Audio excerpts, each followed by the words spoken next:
दोस्तों आप लोग तो ये बात भली भांति जानते हैं कि चीन एक ऐसा देश है ना जो अक्सर अपने मित्र देशों के साथ डबल क्रॉस करते रहता है, लेकिन इस बार चीन के साथ खुद ही डबल क्रॉस हो गया। और ये डबल क्रॉस किया कौन? ये डबल क्रॉस किया उसका चेला पाकिस्तान।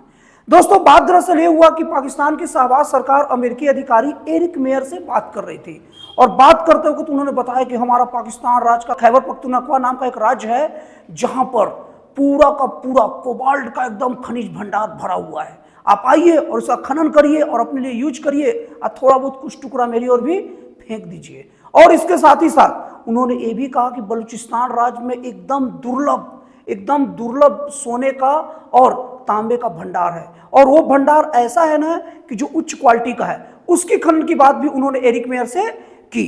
अब ये होना क्या था कि उसका जो बॉस है चीन, वो तुरंत वहां से तिलमिला गया और तुरंत वो कहा, ए भाई ये ग्वादर बंदरगाह मैं बनाया।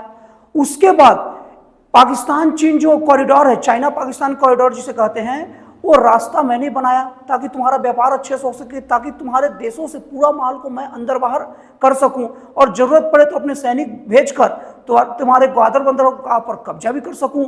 लेकिन मैं पूरा का पूरा लगाया, मैं अरबों डॉलर का खर्च किया मैं, और उसका मजा मारेगा कौन? अमेरिका। और वो अमेरिका जो अभी जले पर नमक छिड़कने के नाम पर 104% अभी टैरिफ चीन पर लगाया है। हालांकि पूरा विश्व के दबाव के चक्कर में इसको 90 दिन के लिए वापस लिया है, लेकिन वार तो किया, भले वार वापस ले लिया, वो भी दबाव में वापस लिया, तो इससे चीन तिलमिला गया। और चीन का जो तिलमिलाहट का सबसे बड़ा सबूत यह है कि चीनी राष्ट्रपति जो शी जिनपिंग है, वो अभी पाकिस्तान जाने वाले थे, वो दौरा को रद्द कर दिया। अब होना क्या है, अभी जो शहबाज सरकार बड़ी बड़ी जो डिंगे हाथ के आए हैं ना अमेरिकी अधिकारी एरिक मेयर के सामने, अब उनको डील वापस लेना पड़ेगा। क्यों वापस लेना पड़ेगा? वीडियो को देखते रहिए, समझ जाइएगा। सबसे पहली बात यह है कि चाइना एक ऐसा देश है ना जो कभी भी अपना दिया हुआ छोड़ता नहीं है, और वो सूद के साथ नहीं लेता, वो पूरा का पूरा जो भी उधर का माल है ना सब अपना अंदर कर लेता है। अब अगर चाइना की बात अगर नहीं मानेगा और अमेरिका को अगर दे देगा तो चाइना सीधे हमला करेगा, और चाइना जब भी हमला करता है बड़ा घात लगा कर हमला करता है। और आज के समय मान लीजिए अगर चाइना पाकिस्तान पर हमला कर दिया तो पाकिस्तान को बचाएगा कौन? अमेरिका बचाएगा।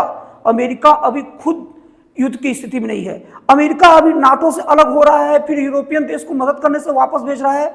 आज के समय में अमेरिका इजराइल को छोड़कर हर तरफ से मदद के पीछे हट जा रहा है। अमेरिका भी पूरे प्रोटेक्टिव पूरा मोड में आ चुका है। चाइना अगर पाकिस्तान पर हमला किया तो अमेरिका हाथ खींच लेगा। आप लोग ये बात मान लीजिए कि विश्व का केवल दो ही ऐसा देश है ना जो आज चाइना को रोक सकता है। एक देश है रसिया और दूसरा देश है भारत। और आप लोग को लगेगा कि भारत कैसे? भारत चाइना को रोक चुका है।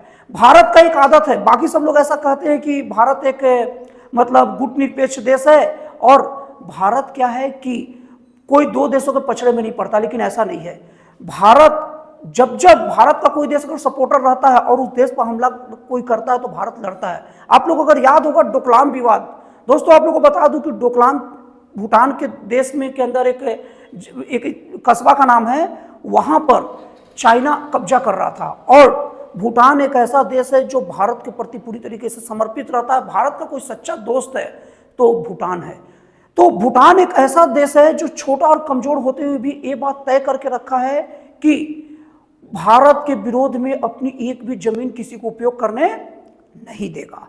और भारत को यही बात तो पसंद आती है। जब चाइना भूटान के डोकलाम पर अगर कब्जा करने की कोशिश किया तो उस वक्त भारत ने चाइनीज सैनिकों को खदेड़ा। दोस्तों आप लोग को बता दूं कि डोकलाम भूटान में स्थित एक क्षेत्र है और उस पर चीनी सैनिक कब्जा करके रखे थे, और भारत सरकार के द्वारा चीनी सैनिकों को साफ साफ कह दिया गया तय समय में हट जाओ, लेकिन चीनी सैनिक नहीं हट रहे थे। और भूटान को इससे दिक्कत होता, चूंकि भूटान भारत का एक सपोर्टर देश था और भारत का एक सच्चा मित्र है, इसलिए भारत ने जब चीन को तय सीमा दिया, और उस वक्त भारत भी चीन के जो डोकलाम क्षेत्र पर अपना स्थिति जमाए रखा था। उस वक्त तो भाई चीनी जो मीडिया थी छाप रहे थे कि भारत आग से खेल रहा है, भारत परिणाम नहीं जानता, ये नहीं जानता, वो नहीं जानता। भारत के तय समय से पहले चीनी सैनिक वहां से भाग गए। भारतीय सैनिकों ने चीनी सैनिकों को डोकलाम से खदेड़ दिया और उस वक्त भूटान से रक्षा की। तो आज पाकिस्तान को बचाने कौन दो देश आएगा? क्योंकि चीन को दो ही देश रोक सकते हैं, अभी मैंने आपको बताया, एक रसिया और एक भारत। अब आपको बता रहा हूं रसिया चीन के विरोध में लड़ेगा नहीं। क्यों? इसका कारण बता रहा हूं। अभी जब रसिया यूक्रेन का लड़ाई चल रहा था तो पूरे देश दो भागों में बटे थे, एक अमेरिका का सपोर्टर और एक रसिया का सपोर्टर। और उस वक्त चीन रसिया के साथ एक्टिवली खड़ा था। अमेरिका ने चीन को धमकाया कि तुम अगर रसिया को अगर सपोर्ट दोगे, हथियार दोगे तो मैं तुम्हें देख लूंगा। चीन बोला देखते रहो। लेकिन चीन ने खुले तौर पर रसिया का सपोर्ट किया। अब रसिया अगर मान लीजिए पाकिस्तान पर चाइना हमला करता है और अगर अमेरिका आता है उसके तरफ से, तो रसिया या तो शांति से बैठा रहेगा, नहीं तो चाइना की तरफ से लड़ेगा। मतलब रसिया तो बचाने पाकिस्तान को जाने वाला नहीं है। और रही बात भारत की, तो आप लोगों को बता दूं, भारत अब वो भारत नहीं रहा ना कि उन सांपों को शरण देता है ना, जो शरण देने के बाद जहर उगलते हैं। इसलिए भारत भी नहीं जाएगा, बोलेगा कि ठीक है तुम दोनों आपस में निपटारा करके कोई एक बचो, उससे मैं निपटूंगा। तो इस तरीके से ये बात पाकिस्तान भी भली भांति जानता है कि अगर चाइना भड़क गया, मतलब अब अमेरिका को यहाँ नहीं आने देगा और अमेरिका मेरे को बचाने वाला नहीं है। आप लोगों को मैं बता दूं कि पाकिस्तान का जो खैबर पख्तूनख्वा जो राज्य है, जो पूरी तरीके से कोबाल्ट का भंडार और खनिज संपदा का प्रचुर भंडार है, खैबर पख्तूनख्वा के लोग अपने आप को पाकिस्तानी कहलाने से ज़्यादा अच्छा अफगानिस्तानी कहलाना पसंद करते हैं। और लोग बोलते भी हैं कि हम अफगानिस्तान से हमारा संस्कृति मिलता है, हम अफगानिस्तान की ओर बढ़ना चाहते हैं। और दूसरा बलूचिस्तान राज्य की बात बता दूं तो बलूचिस्तान राज्य अपने आप को पाकिस्तान का हिस्सा नहीं मानता।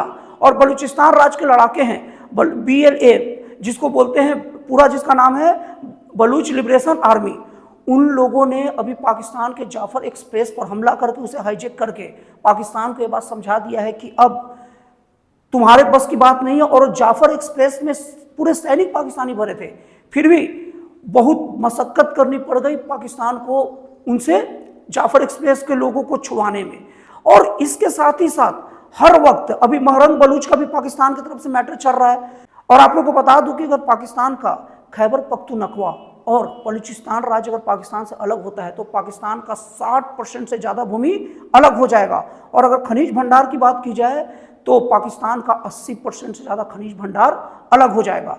तो दोस्तों इतना मान के चलो कि अभी पाकिस्तान फंसा है, और अगर पाकिस्तान अमेरिका को वो डील से वापस करता है तो फिर अमेरिका से भी उसके रिश्ते गड़बड़ाएंगे।